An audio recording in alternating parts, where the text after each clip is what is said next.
Imagine Paris 5,000 years ago. A hill, a swamp, and a river.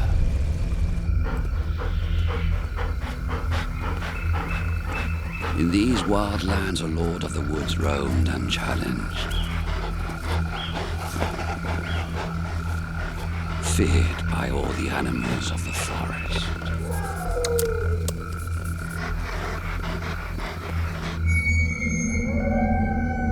Then one day, humans arrived.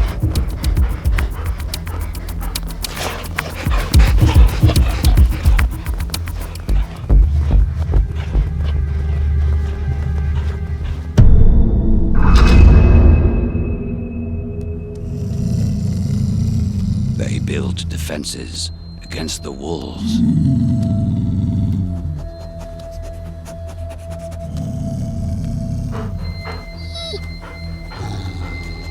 They got rid of nature.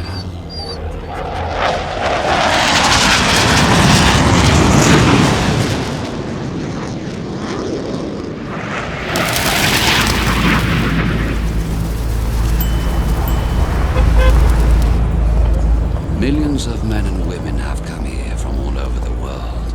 They have built a vast city around them. They travel underground and sleep up high. They go about the city in search of love and adventure. But do they realize that all around them, other creatures are also trying to live their lives? Now nature is getting her own back. She's returning to Paris. 3,000 wild species live unsuspected adventures. They seek love and a place to stay. They manage to raise their young in our midst. Some wait till we're asleep before they live the high life. They are even those that come to hunt.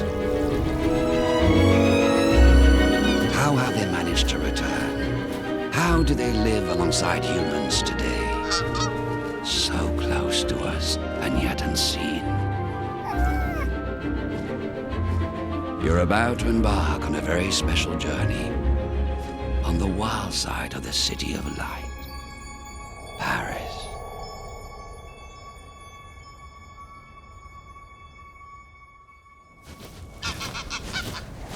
Our story begins with a rather special family. They appear to be a regular family of grey geese. Good old European geese. It's autumn. The parents are leading their 5 young ones to a warm place in the south. As they do every year, they have planned to stop over in Paris. Nothing unusual so far. But who's this? With a little white head and a black bar on her eyes. A bar-headed goose. She's not from here. This goose is usually found in China. So why is she traveling with this European family? They left Sweden 2 days ago and have been flying almost non-stop.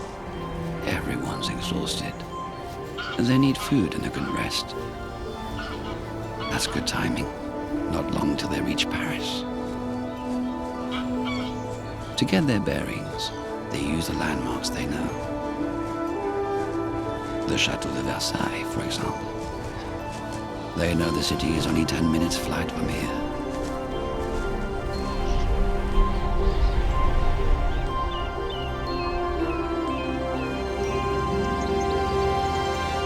After the chateau, they just have to follow the motorway, and then the Seine. Everyone knows that.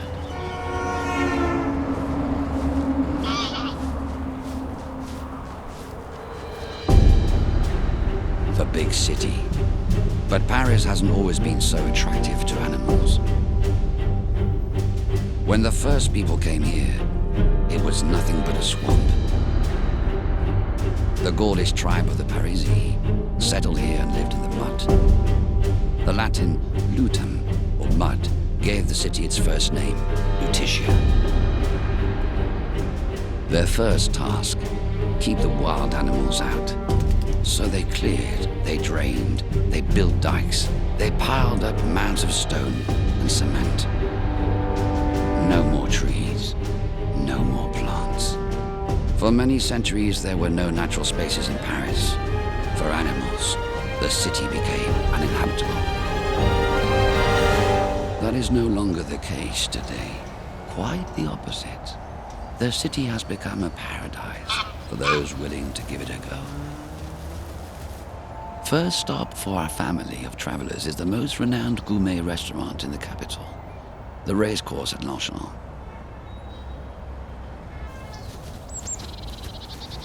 Coming to dine at Longchamp is a real family tradition. Beginning our descent. Final approach. Prepare for landing.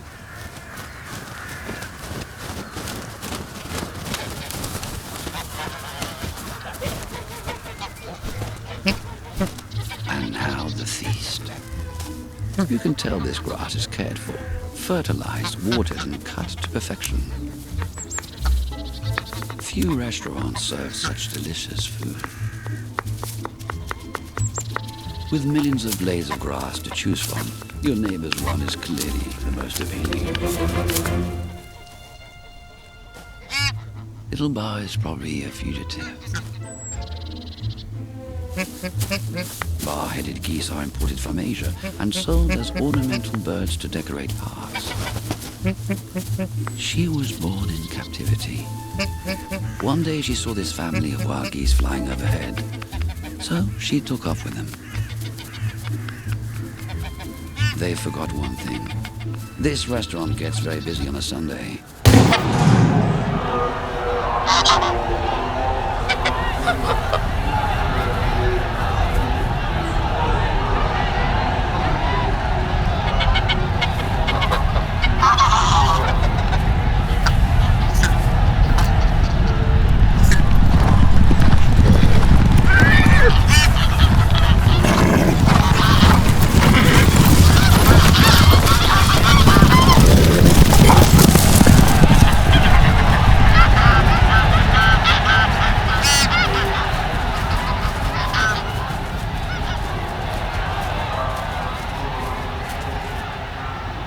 To find a lodging for the night.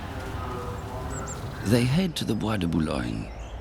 St. James's Pond is a stone's throw from Port-Mayeux.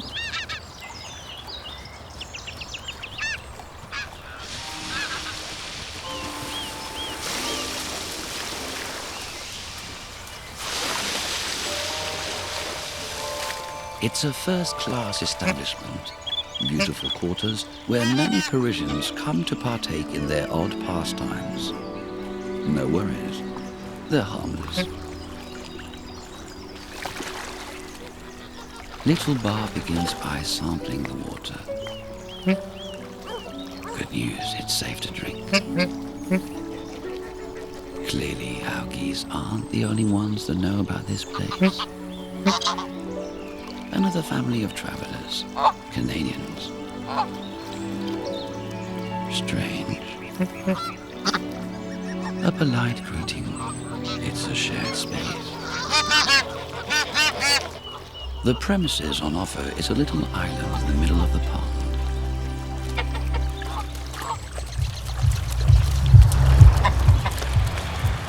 First of all, a good nap. And on one foot, please. This keeps the other nice and warm. We could imagine Little Bar's story continues like this. But life always throws surprises in the way. There, on the other bank, another bar-headed goose.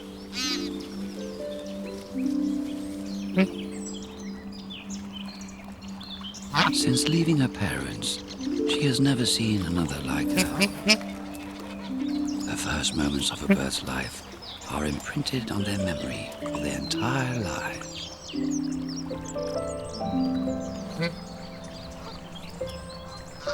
The bar-headed goose's natural habitat is in China and India. Every year they cross the Himalayas at an altitude of 10,000 meters. Capable of flying almost without oxygen, they are, along with demoiselle cranes, the highest flying birds in the world. What mysterious attraction draws these two lost geese together?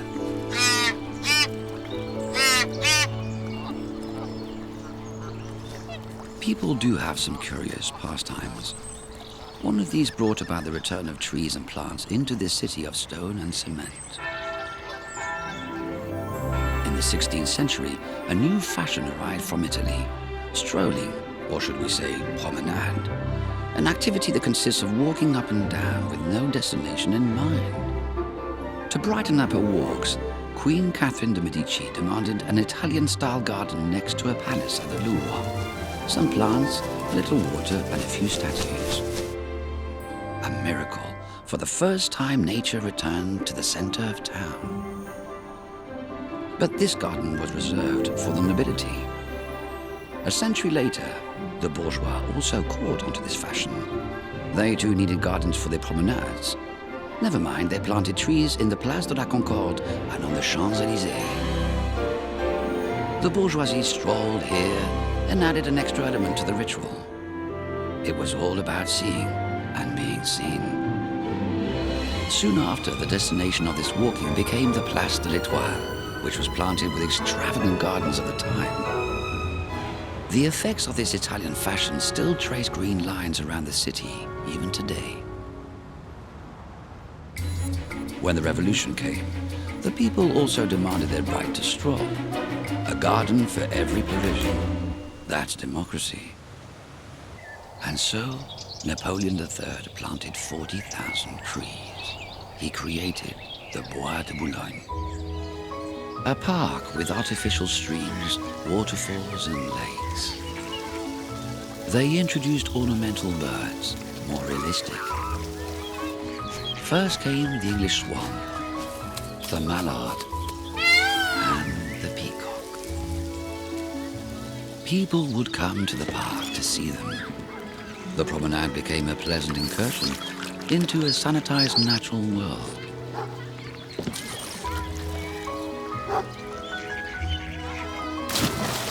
On Sunday, it was the place to be. In Paris, nature became fashionable. But this new wood, free from predators, began to attract others. Wild birds were also tempted to try their luck here.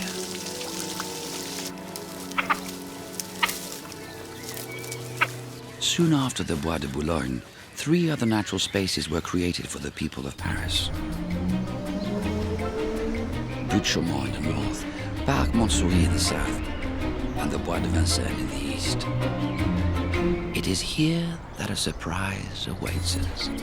A fabled animal of the countryside has managed to sneak into the city. When the humans are back at home, the remarkable life of the fox begins. Today there are around 100 of them. This vixen gave birth a few weeks ago. Her 2 cubs fathered by a fox she met at a train station. But the good-for-nothing had no desire for family life, so now Vixen has become a single mother. She is perfectly adapted to city life. She knows to enter Paris at twilight and leave at dawn with her provisions. Through disused tunnels, she has access to the entire city.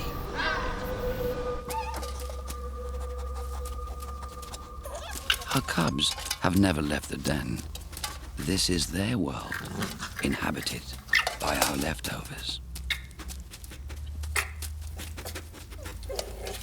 One of them was born with a handicap. One of his eyes is not capable of distinguishing shapes. His brother always discovers things first.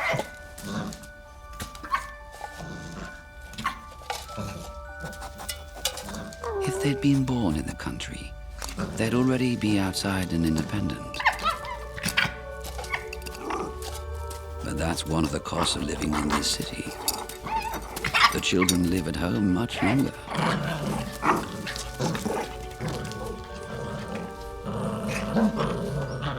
Every night, Vixen goes out to hunt, but she's getting fed up. Her two overgrown adolescents are never satisfied. It's too much work for a single mother.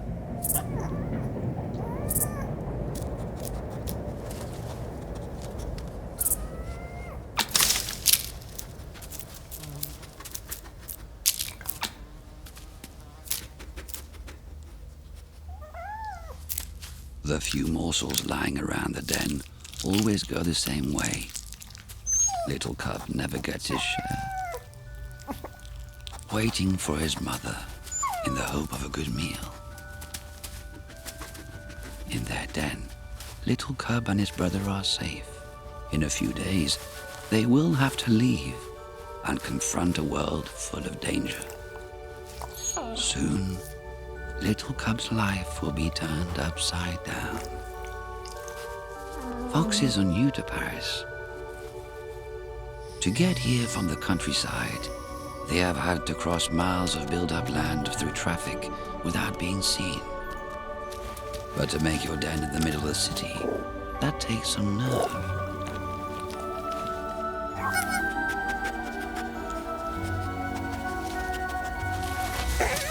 And we still don't know how they do it.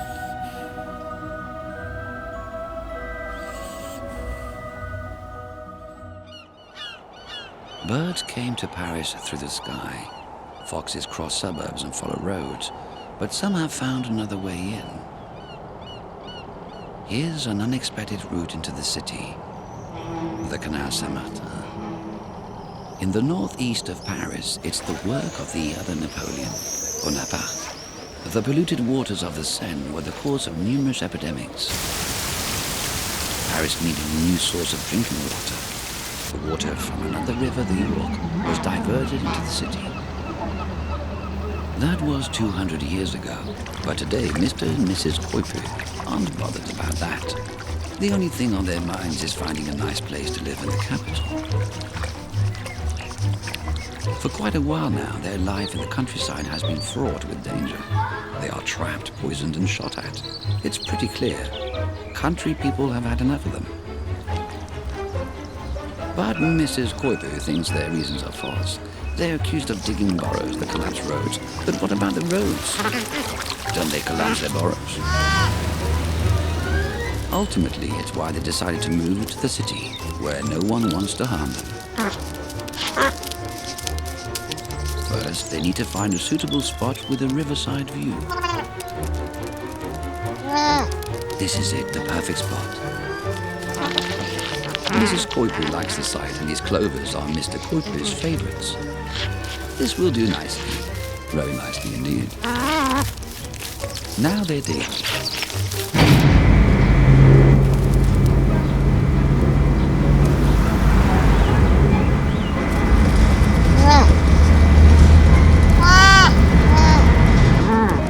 Actually, it's not so safe. Better look elsewhere.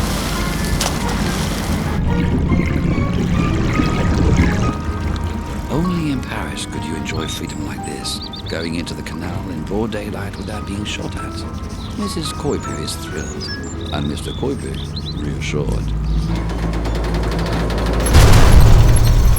But the city has its secrets.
ancestors of this couple were imported from America in the 19th century for their warm and inexpensive fur. They escaped from the farms and discovered our canals.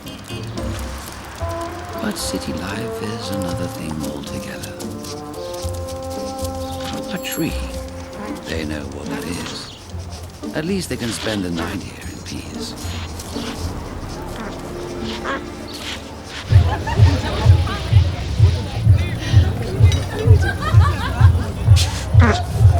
In peace, well, not quite. The din of human life never stops.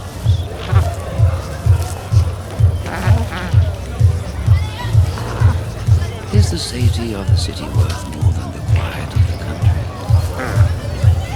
Amazingly, more and more species seem to think so.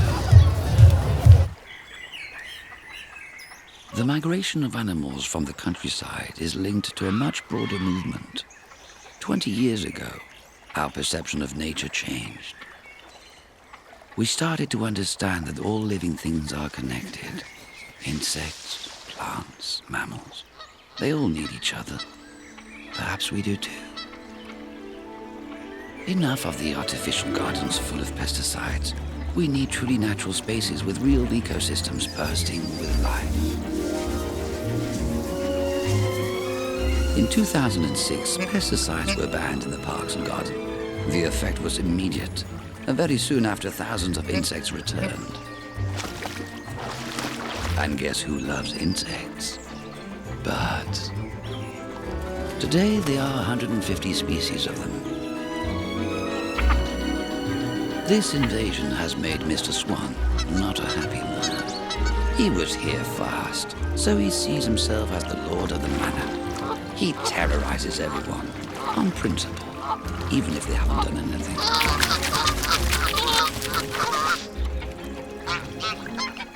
Our geese have been awake since dawn, but it's still too early to fly.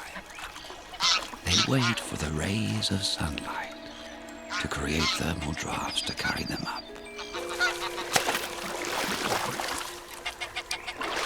They straighten their feathers and they stay close together.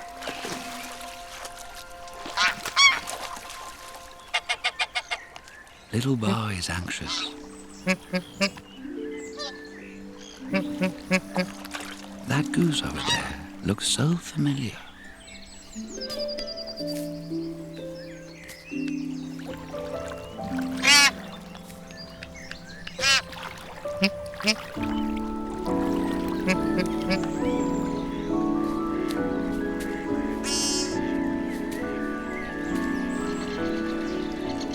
The father gives the signal to leave.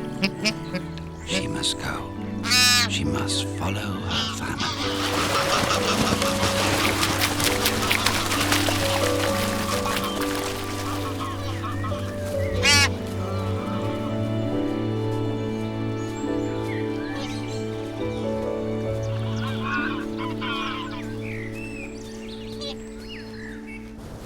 Off to their holidays in the south.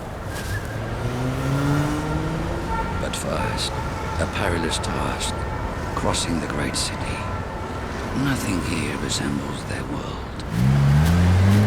High walls, people moving everywhere. Their only landmark is the river.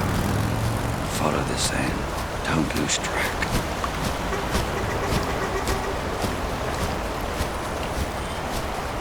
The father holds their course at the front and creates a slipstream for the others.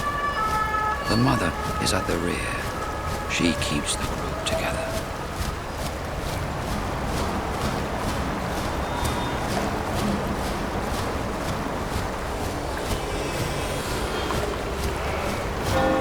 A little bar is trailing behind.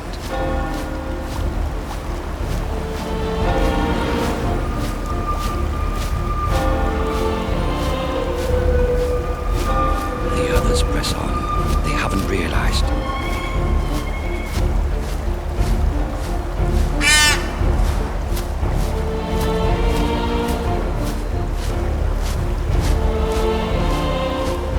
A change of heart.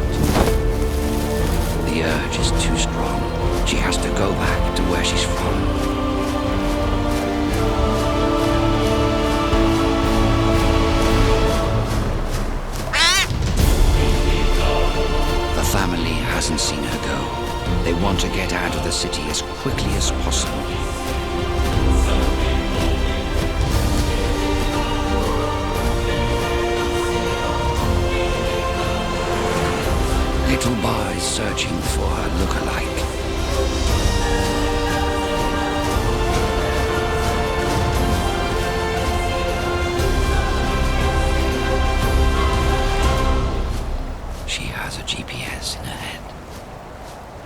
instantly memorizes a route, photographs all the landmarks that appear, the quays, boulevards, and even the monuments. She's able to navigate as if reading a map. Bois de Boulogne? No problem.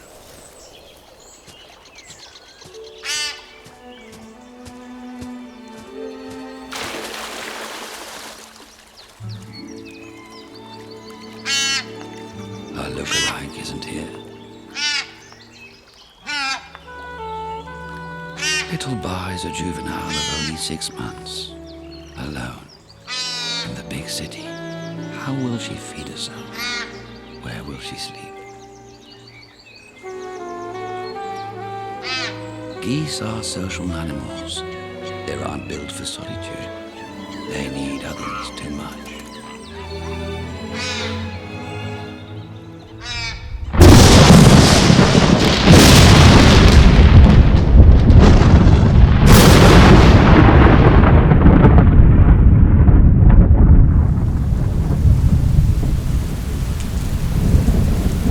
Waters of the Atlantic fall on the city.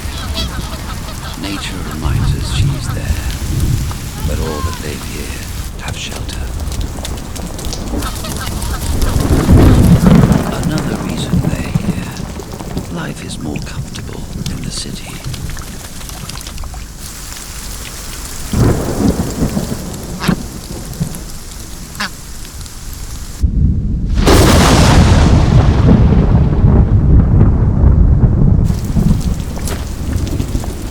Attract animals not just because they feel safer.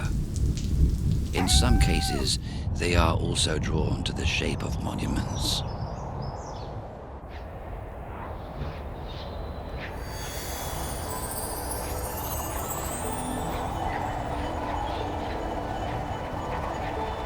The lighting rod of the city. A shield to stop the sky from falling on our heads. At the beginning of the 20th century, the tower rose from the ground and became the tallest structure ever built by man. But in the beginning, all Paris was in uproar about the construction of this steel monster visible from every part of the city. Useless and tasteless, it disfigured Paris. It was supposed to be demolished, but gradually the Iron Lady began to seduce Parisians. Her iconic shape drew the gaze of the rest of the world, like an enchanting lighthouse.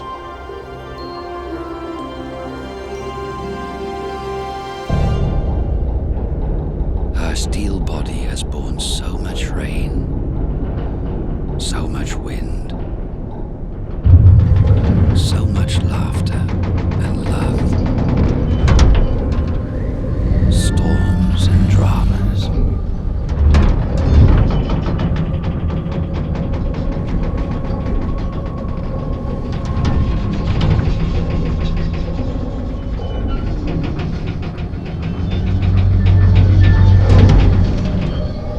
We can't talk about her without mentioning him.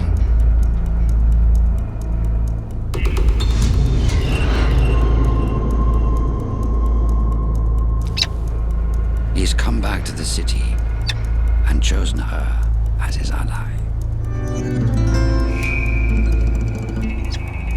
He is the Emperor of Paris, the peregrine Falcon.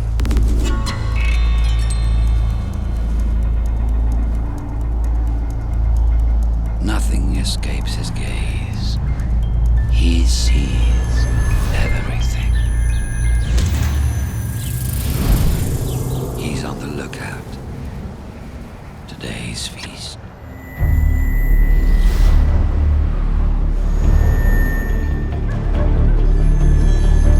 There, his favorite dish.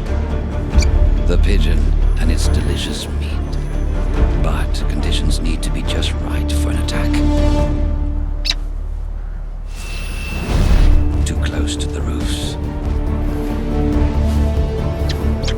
This space is too enclosed.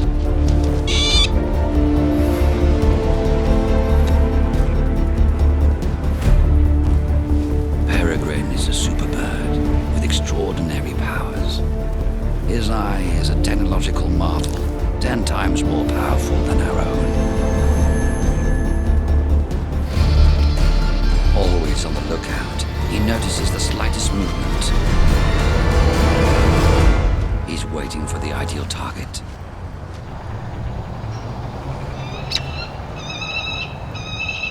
Other peregrines have chosen Paris as their hunting ground.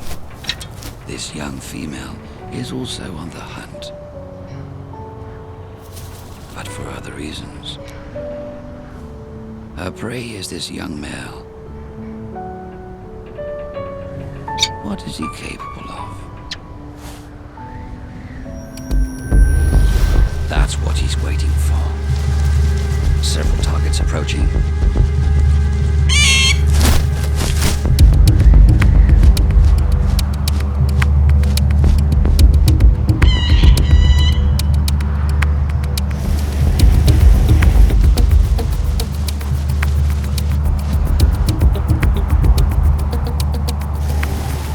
The squadron follows the Seine. His favorite spot to attack. Perfect visibility. 100 kilometers an hour. Now he speeds up. 150 kilometers an hour. Ready to dive. 200 kilometers an hour. 250.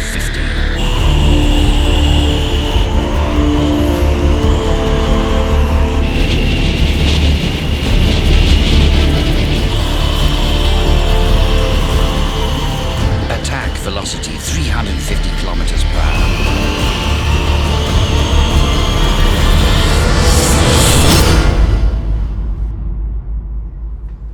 In the natural world, Peregrine lives on high cliff tops from where he dives into the abyss. His speed is his main weapon. It allows him to overcome prey larger than himself. He's the fastest bird on the planet. The lady has seen everything. She knows that he will be capable of providing for her young. But before the courtship can begin, falcons engage in the most enchanting rituals.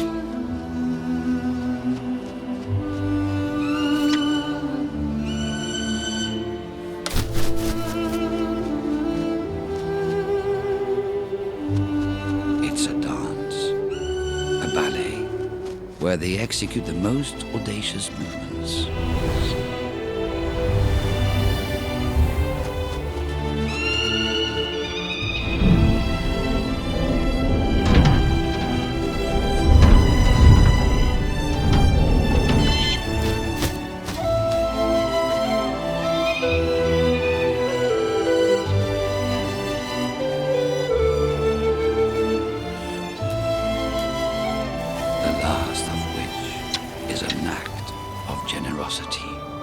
He lets go of his prey and offers it to his beloved.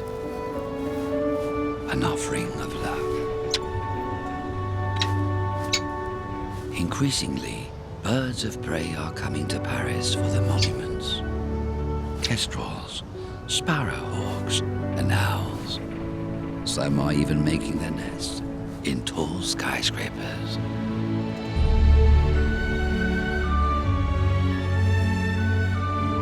The Champ de Mars.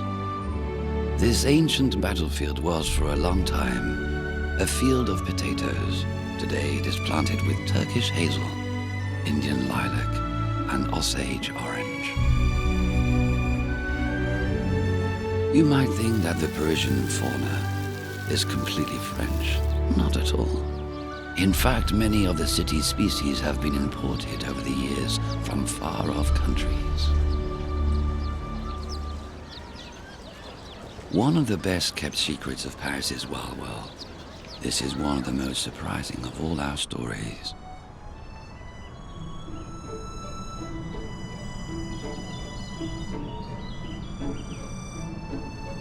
It begins in one of Paris's most historic neighborhoods, Montmartre. To understand it, we must go back to the 19th century. To produce natural silk, a strange insect was imported from Japan, the Ailanthus silk moth. But after the invention of synthetic silk, the caterpillar nurseries were abandoned. Today, these moths have almost entirely disappeared from France. The only place they have survived is in Paris. This is the Jardin de Saint-Vincent in the heart of Montmartre, where the ailanthus, the tree that sustains the silk moth caterpillar, grows in abundance.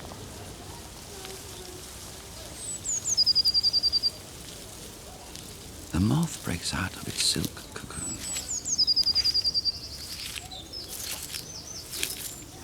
A dangerous operation. In a few hours, it unfurls its wings and dries them in the sunlight. It's a female and she has enough reserves for the rest of her life, several weeks. In any case, she doesn't have a mouth. She is programmed to reproduce. She only has a few days to manage it, but she has one big problem. How does she find a male in this vast metropolis? She has devised her own unique plan to find a mate, stay on her leaf and make sure that her suitor finds her. She sends chemical messages, pheromones. Thousands of volatile hormones disperse into the evening air. They are on the hunt through Paris.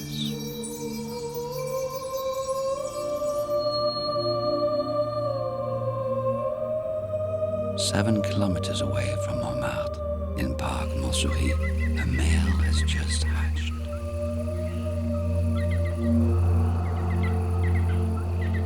More powerful than any man-made radar, his antennae are ultra-sensitive to the faintest scent. There, a single particle is enough to sound the alarm. The signal is crystal clear. A beautiful girl calls him from somewhere in the city. Love is in the air. But where could she be? The suitor needs another message to work out his route. Apart from the smell of Parisian diners, he can't smell anything. He flies up over the roofs, flying in wide curves to increase his chances of crossing paths with just one of the lady's pheromones. He has lost a scent and now navigates by sight. To get his bearings, he heads in the direction of the moon. But sometimes the moon isn't the moon.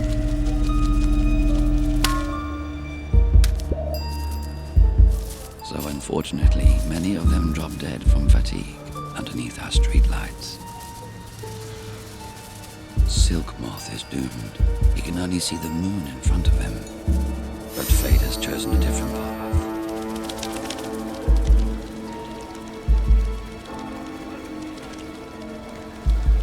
He's used most of his energy. Fatigue is setting in.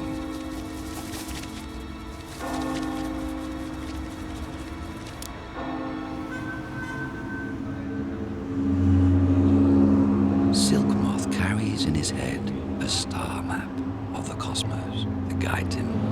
But the lights of the city act like unknown stars and confuse his itinerary. There, he senses something. In the city, millions of particles of chemicals float around. Most of them don't fool our moth, but some are very similar to those of his sweetheart.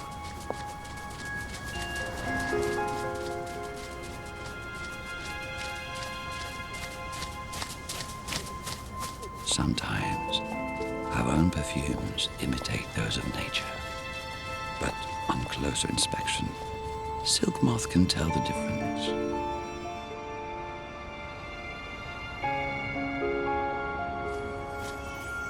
There it is. He's found a scent. More of her pheromones. Now he can follow them. She's close.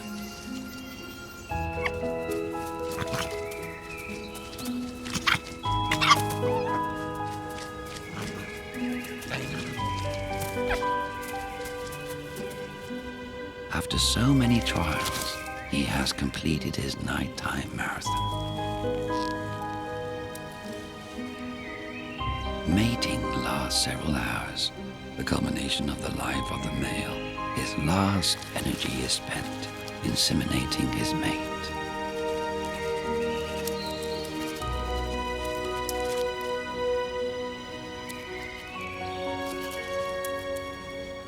His mission is complete.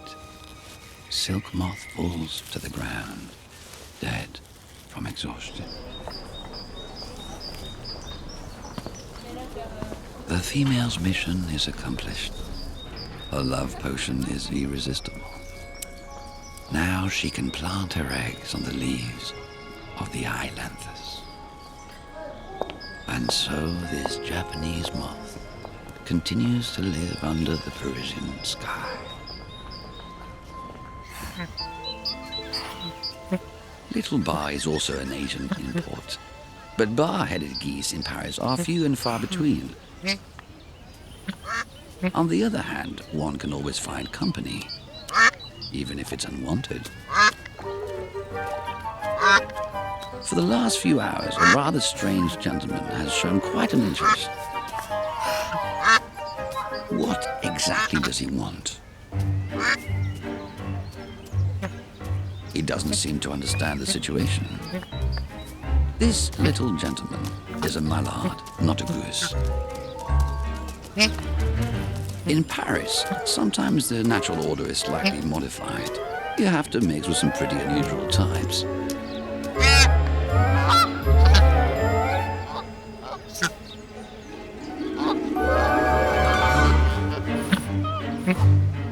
Canadians. In recent years, some have decided to make Paris their permanent home. It would be nice to have some friends around here.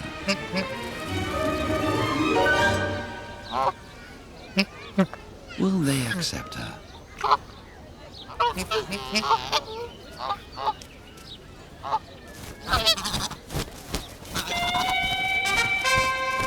That's how you get rid of him.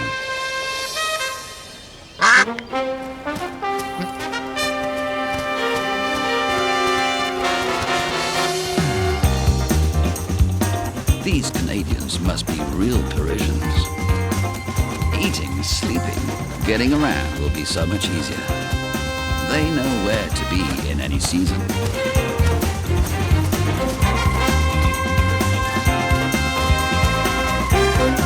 It's the start of a new life.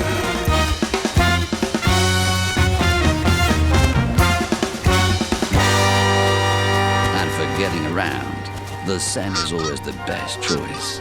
The Seine is nature's highway.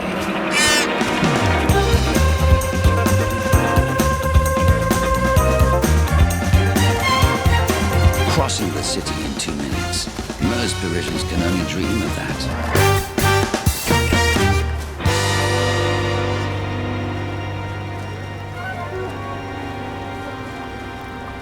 For 2,000 years, Paris has attracted people and animals from the rest of the world, but there are still hardy natives all around. Crows are original Parisians, constantly on the lookout for anything edible. They are known as pests, but they clear Paris of a third of its waste. And when they're finished, they gather in the calmest place in the capital, the cemetery of Père Lachaise. Today, this hill that was once covered in vines, vegetables, and wheat is the largest natural space in the city center. And all these animals aren't wrong. It's very peaceful here. The crow rules this domain, but cannot stand intrusions by its sworn enemy, the fox.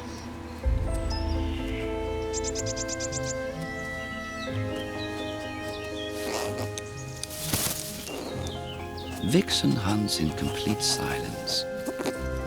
Very dangerous if you're not careful. Missed. It's safe up here. Vixen doesn't know how to climb.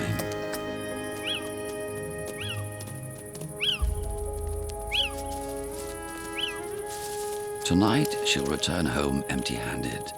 It's time for her two greedy boys to learn to feed themselves.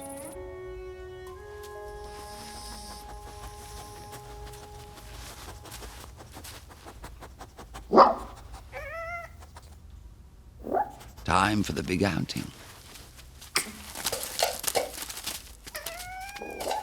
Heading into the unknown, Little Cub hesitates. Is it because of his handicap?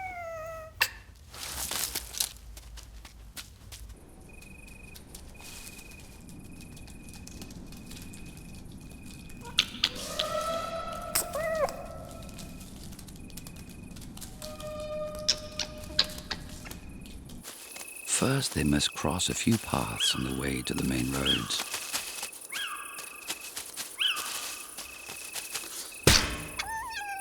But Little Cub can't see the obstacles. Does his mother know?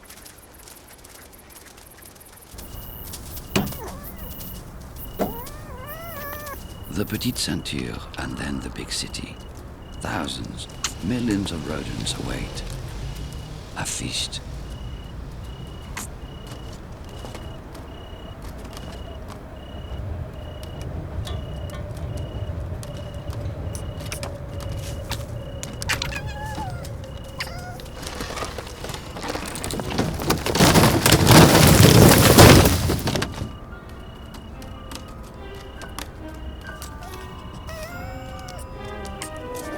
A misjudgment, an accident, and Little Cub is separated from his family.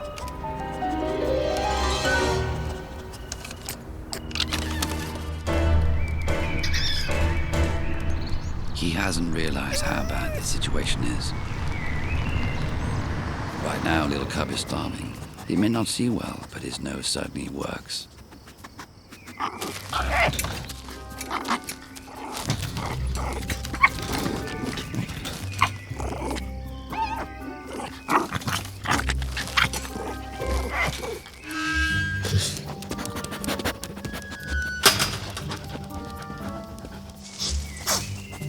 Here's a tasty snack.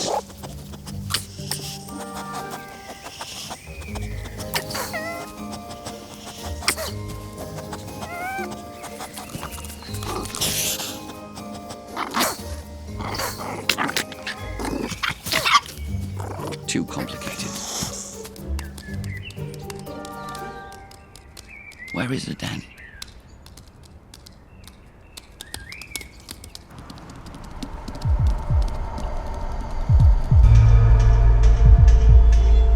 Is waking up. What are those strange noises?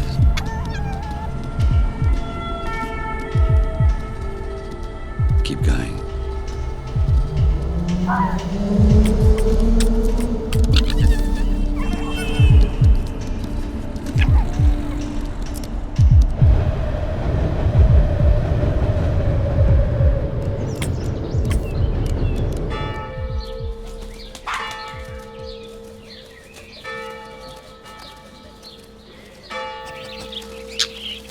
This seems like a safer place, with a tantalizing smell of chocolate.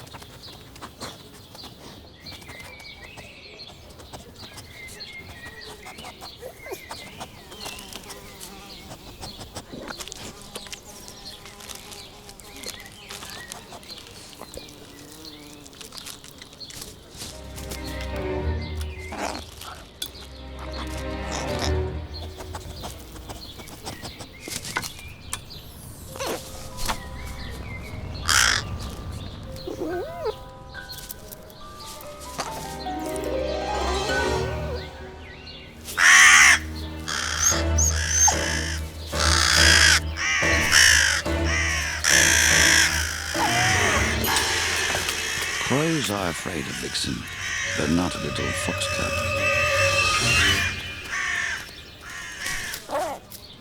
are in charge.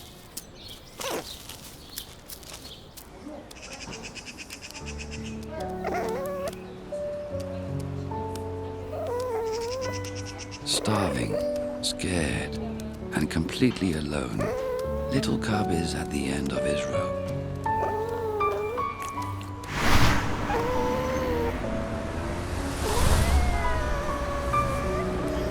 He has to wait for nightfall.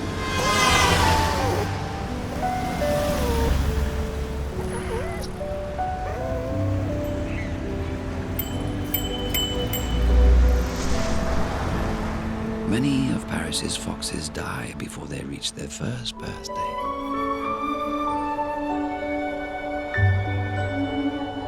And even if they pass that milestone, their average life expectancy is 3 years.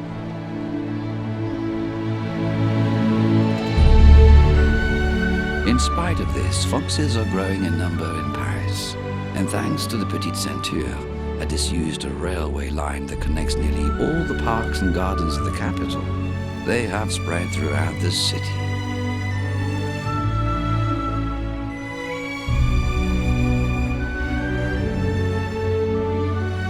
For him, just like for the other animals, one day the only food around will be in the trash.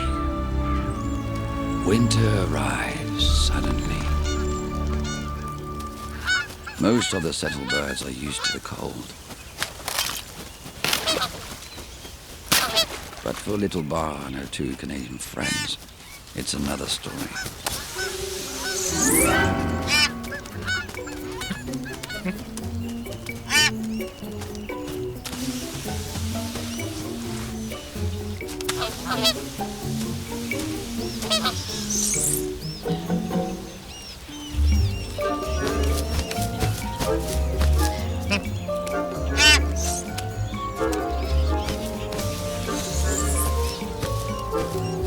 Under its webbed feet, nothing is right.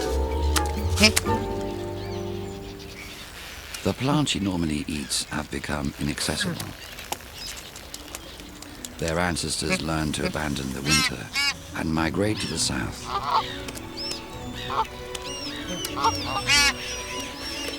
Luckily, there are kindly Persians to make sure they're fed.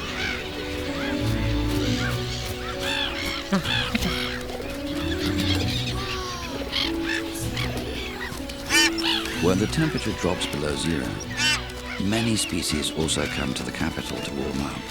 It's always 4 or 5 degrees warmer here than in the countryside. Especially the black-headed gulls. They come from the Atlantic in their thousands. The problem is they're much lighter. They snap everything up quickly.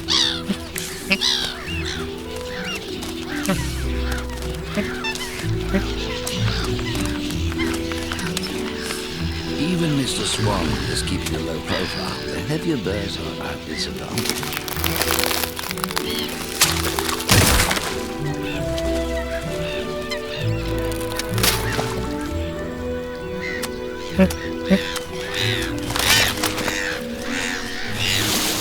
Little Bar is also too heavy.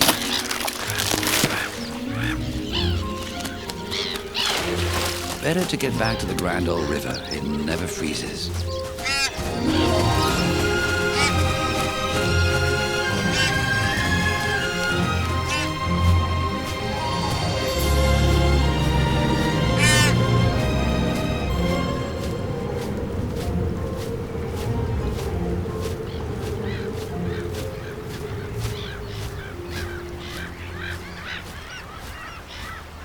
The Seine, a ribbon of life of a surprising richness. She enclosed the ancient town of Lutetia in her watery arms. And that time the water was incredibly pure, a limitless drinking supply. Then the town grew and she suffered. 50 years ago, only 3 species of fish could survive the levels of pollution. Today, thanks to the determined efforts, there are over 40. The Seine is in better health. Even the salmon are coming back. So much healthier, in fact, that some foreign fish have now made it their home. One of the most recent arrivals, an underwater giant, the world's catfish. Propelled by 7 fins, equipped with advanced motion sensors, this predator of over 2.5 meters in length prowls the depths of the river, looking for prey.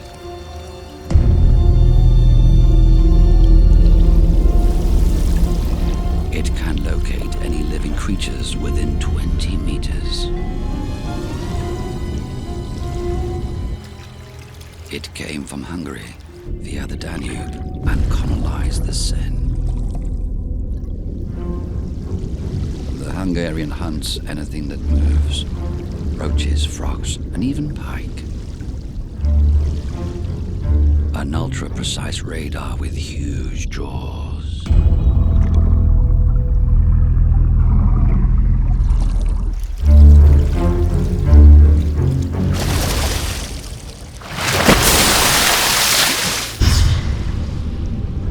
Occasionally, these solitary giants have impromptu gatherings.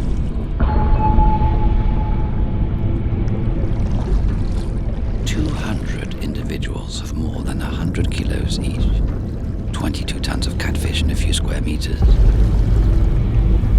What are they plotting? They are exchanging information, but what that is, no one knows exactly. And then they disperse.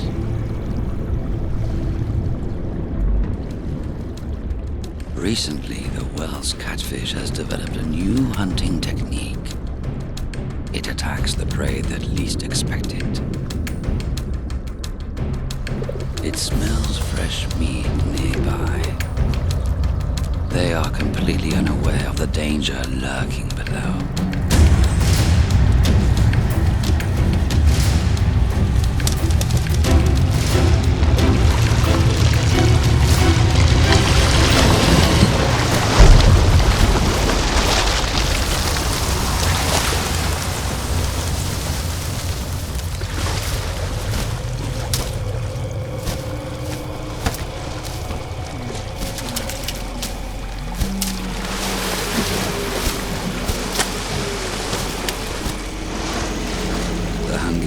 Voracious and is even capable of eating his own.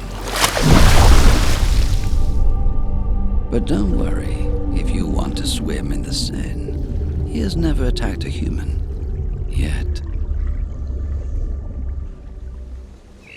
A river, streams, woods and gardens, the city is on the right track.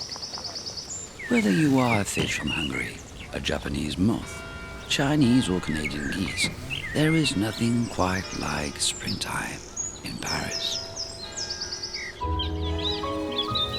The sunny days warm hearts, and the city of light becomes the city of love. Naturally, spring is the time for procreation, but first must come the important ritual. Wooing, flirting, seducing, courting. Now is a time for romance.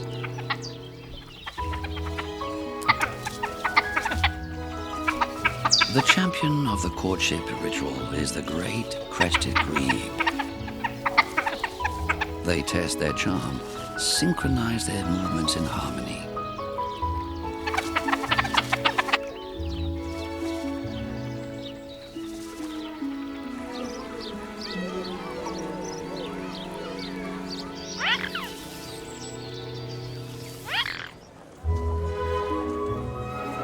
You might think that the birds are unable to sing their love songs over the din of the city, but no. We now know that they just increase the volume to make themselves heard. They sing louder than the birds in the countryside.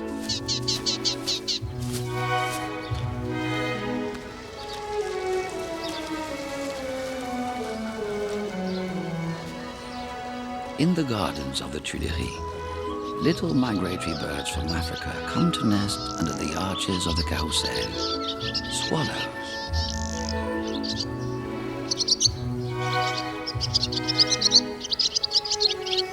They chose this site for its fabulous architecture. Our buildings are too smooth. The intricate decoration is perfect for building a nest. This site is also one of the most fiery in France. In the past, hunters left from here to hunt wolves, in French le loup, hence the name, the loup.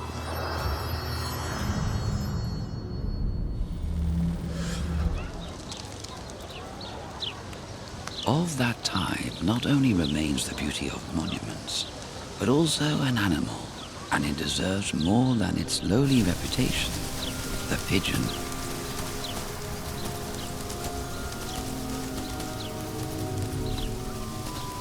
In the past, they lived in people's homes. Every house had its own coop. These companions served as either messengers or meals. There was always a pigeon to eat at home. After the First World War, people stopped training them and they were thrown out onto the streets. But these pigeons prefer to stay near us.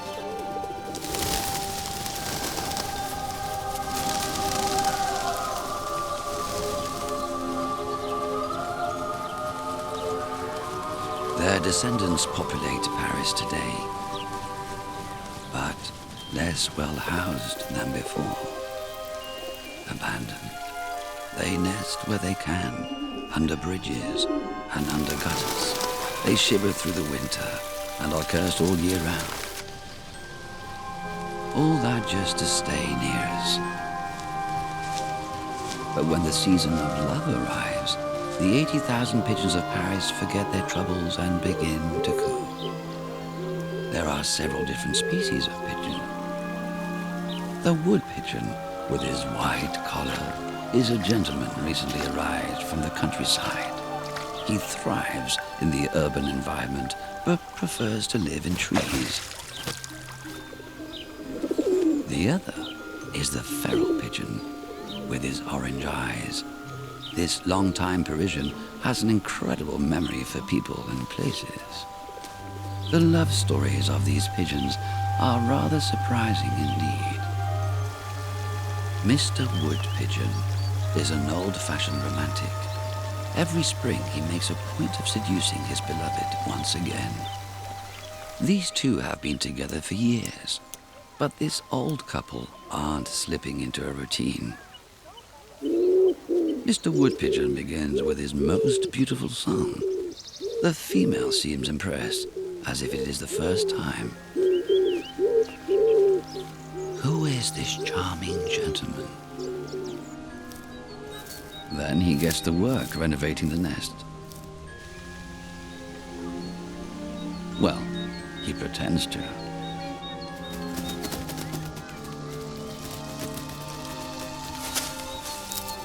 There, a new couple once again. Isn't it lovely to act out the first moments of a new love once more? It strengthens bonds and reignites their desire. They will stay together their entire lives.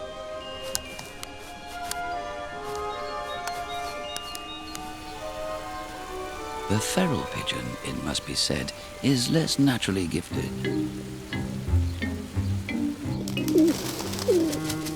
Though he does have a respectable lady pigeon, Mr. Pigeon is an unashamed womanizer. And this morning, a young female has caught his eye.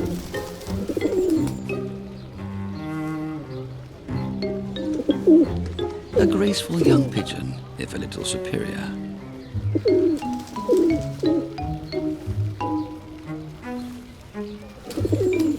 A little rendezvous with her sounds very nice indeed.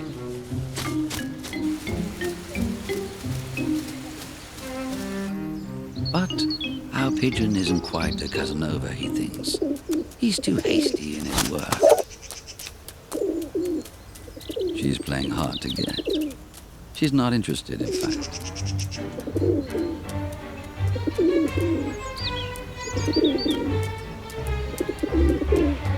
He strutted, puffed out his neck. She's unmoved. She's seen enough. A real loser.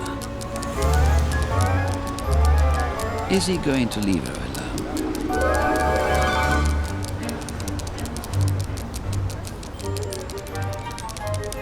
Mr. Pigeon's movements have attracted the attention of another female, and she's far more dangerous.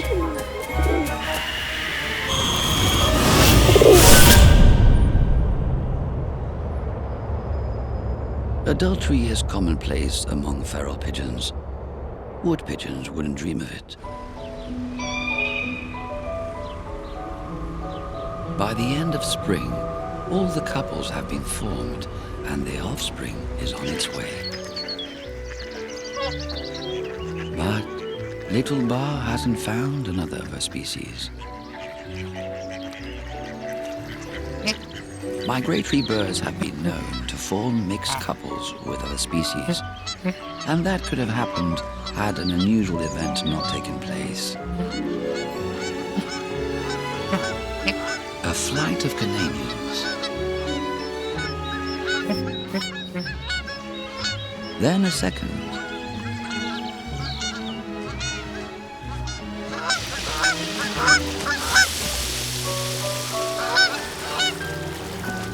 It seems like the whole country has come over. It's no accident the geese have recently changed their habits. These days, they come to Paris to breed.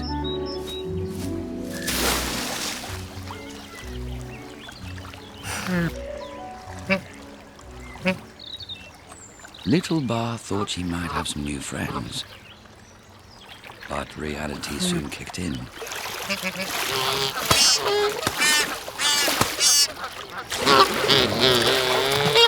They don't want her around.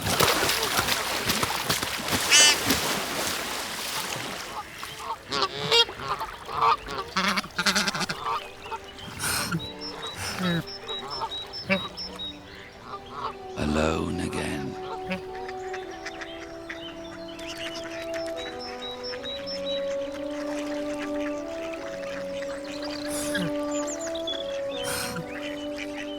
There's always the gang of mallards, but they're total sex maniacs. When the mood takes them, the whole group of them harass a young female.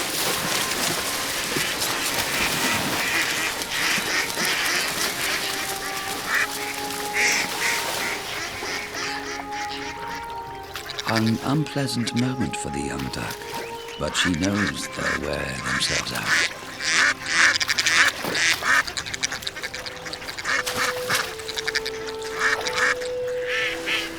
Fortunately, the mistress of the lake, Mrs. Duck, learned how to protect herself.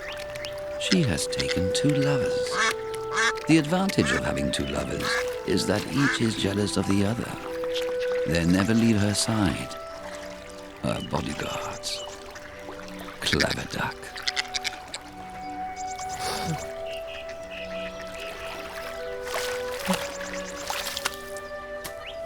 Little Bar was born in captivity, but she escaped. She followed a Swedish family who ended up adopting her. A year ago, she found herself alone in the big city. She had made friends, good friends from Canada. She has adapted to the city, but still has no family.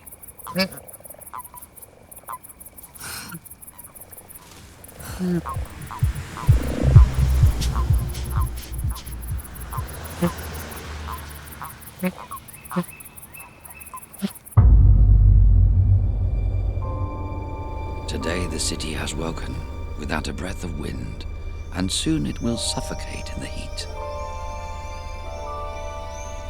Everyone is trying to get cool, looking for a shady spot.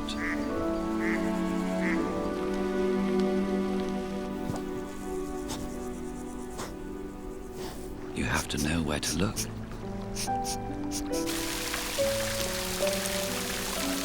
In the past, there were no trees in the city. The heat was so stifling that the decision was made to plant them. Osman came up with a solution. For the trees to survive, he surrounded the base of their trunks with grills to protect their roots. Plane trees, lime trees, haws, chestnuts, they all provide us with shade, coolness, and oxygen.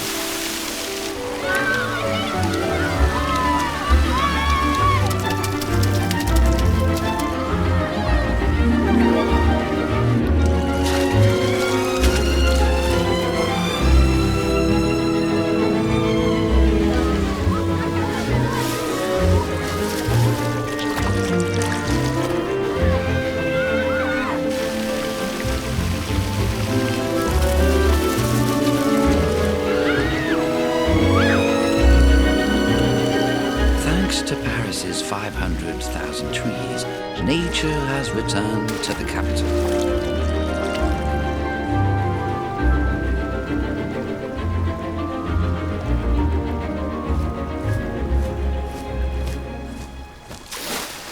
By building up the city, people wanted to distance themselves from nature. But it became uninhabitable. And so, for their well-being, they began to reintroduce natural elements. Without intending, they opened the door to the world they had chased away. Weeds managed to force their way between paving slabs and tarmac for their place in the sun. The animals returned by sky, water, and land. A natural movement that started without our help. There's a new fashion in town. Suddenly, Parisians want their own small natural spaces, a balcony, terrace, or just a pot. Today, Paris's citizens plant, water, and care for their flowers. Without realizing, they are contributing to the natural renaissance. This human activity has had a very unexpected consequence. Animals have found out about this and have come to live in the city in their thousands. Such is the case for the bees. They are leaving the countryside and coming to live in Paris. Hundreds of swarms arrive each year. The swarm is guided by its queen. 15,000 loyal subjects follow her wherever she goes. In the countryside, flowers have disappeared from agricultural land. But Paris is a different story. There is pollen everywhere and of every sort. In parks, on balconies, or on terraces, enough to make your head spin. Paris has become the bees' Eldorado.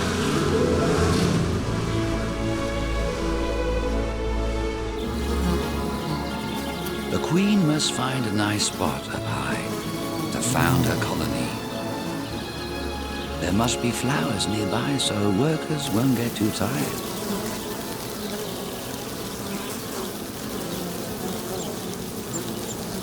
When a wild swarm is discovered too close to humans, the expert is quickly called in, the beekeeper of Paris.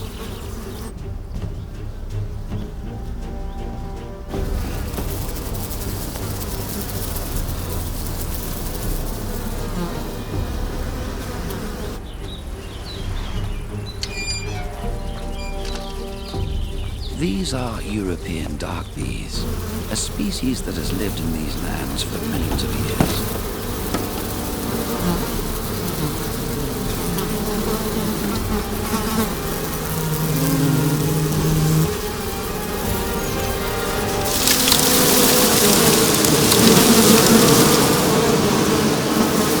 They are rural, but very productive and very gentle.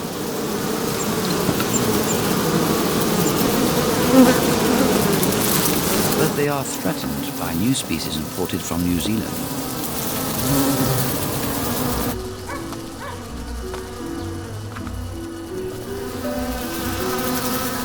To encourage the growth of the dark bees, a rather unusual plan was hatched: to install hives in all available spaces on the roofs of monuments, museums, and hotels.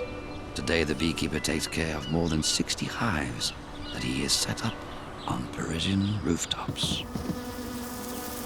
The time has come for the queen and her swarm to stop wondering. The beekeeper has a plan of his own.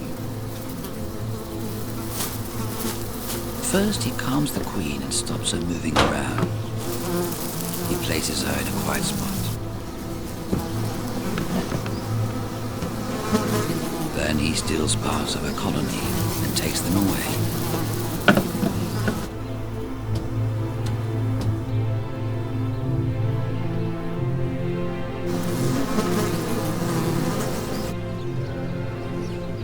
Phase 2 of his plan.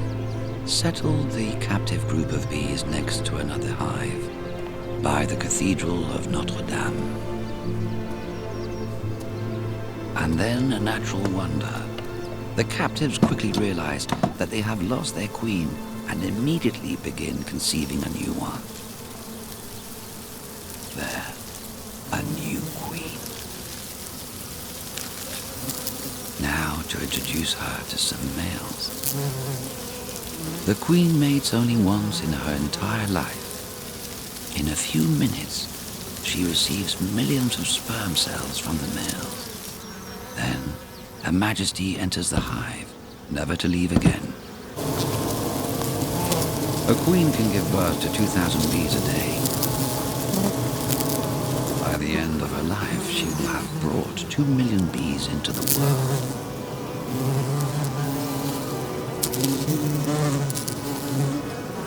The captive bees are relieved. Balance is restored to the world. They can now explore their surroundings and hunt for flowers. Quick, pollen.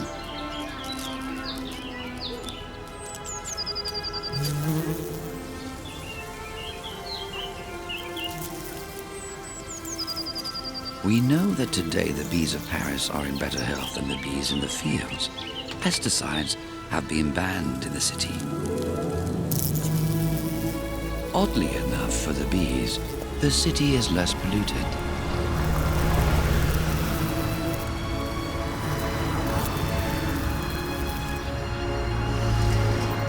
And their honey? Well, honey from Paris contains an exquisite mix of aromas from all over the world. Orange blossom, lemon, chestnut, lime, and all the many colorful flowers grown on balconies. Today, young queens born in the city are sent to revive the countryside with their youthful vitality.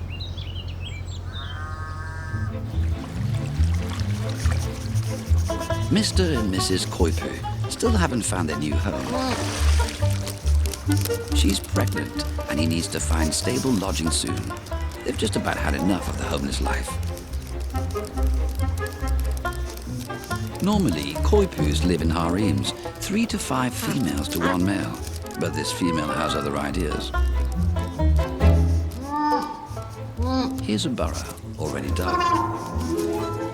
Lots of space, a few tunnels with direct underwater access. It's perfect. Rats! Oh no, not them.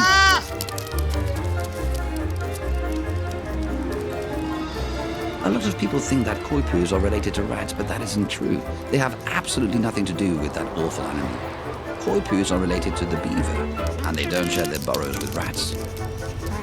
For that reason, they've now gone 2 days without sleep.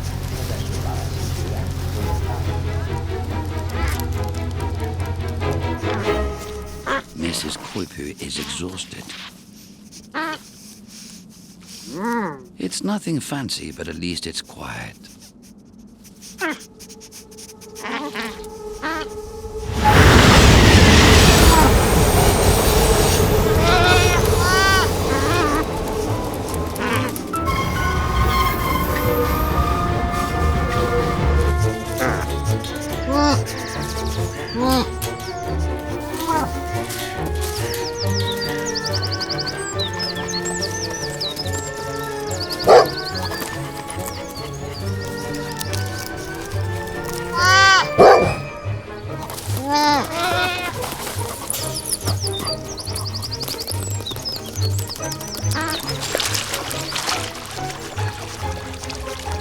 Often, when you've given up all hope, that's when you find your answers. An island sheltered from the outside world.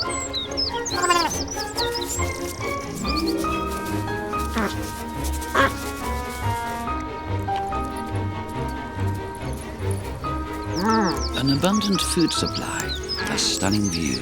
It's heaven. Can you guess where? That's right. If you happen to be passing by, do stop and say hi. Just don't mention moving house. The city provides many species with a place to stay. But amazingly, some animals come here to undertake the most perilous task of their lives. Mrs. Duck has given her 2 lovers the slip. She's found a secluded spot to hatch her chicks. But now they will have to jump. An 8-meter drop, and they don't know how to fly.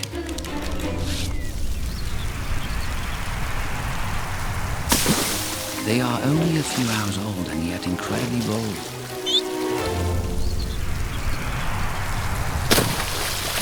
How have they learned so much so quickly?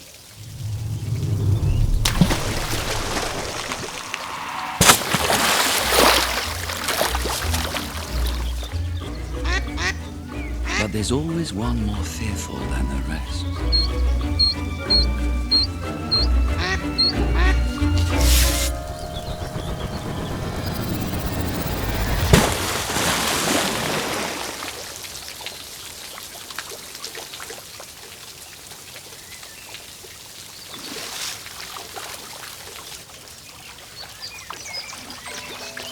Such brave ducklings.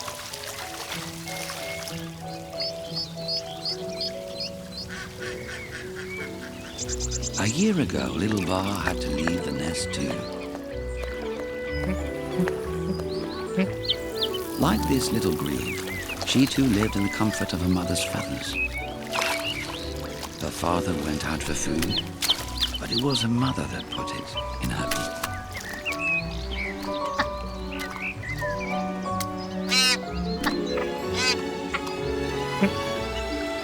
She also had an older sister. There was always a bit of jealousy, but it all worked out. It was a long time ago, but little Bar can never forget.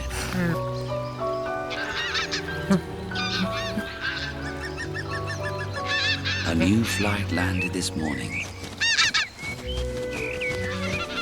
A Swedish family.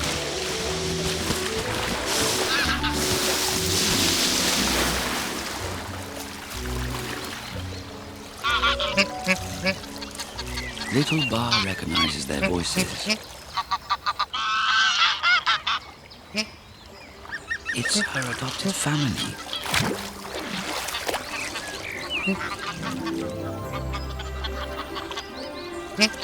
They're making their annual stopover. They come from Sweden and are heading south.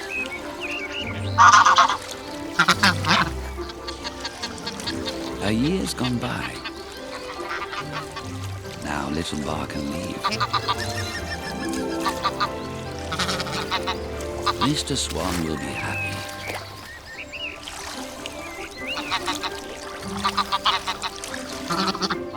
Goodbye, Canadian friends.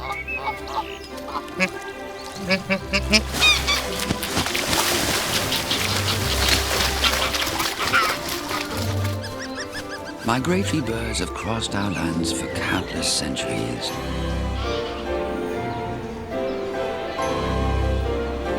Their presence is a sign that the cities are changing. But where is it all heading to? What will our cities look like in the future? We know that contact with nature improves our health and our quality of life. It changes everything.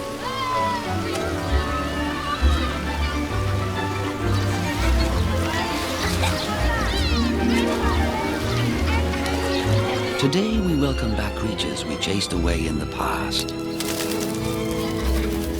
We are trying to persuade them to come back and live among us.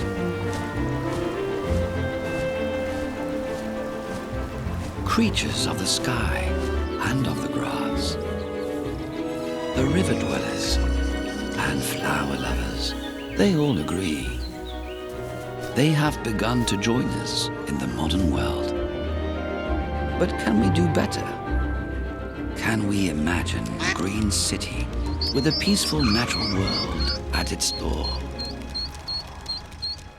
A great cityscape where all the natural spaces are connected to each other. Pathways that allow all living creatures to travel freely between the town and the country. Could we hope that some of the most timid inhabitants of our forests should come to feed in our parks, romance beneath our windows, walk in our squares?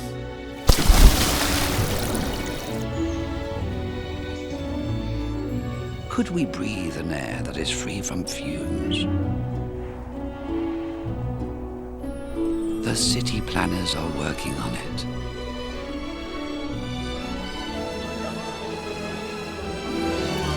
In several large cities, the movement has already begun. Montreal, Brussels, more human, more connected to the living world. The race for the city of the future is on.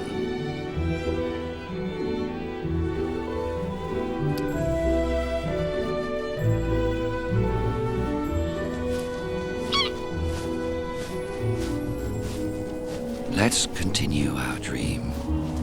Let's imagine and invent so that our children too can call Paris the city of light.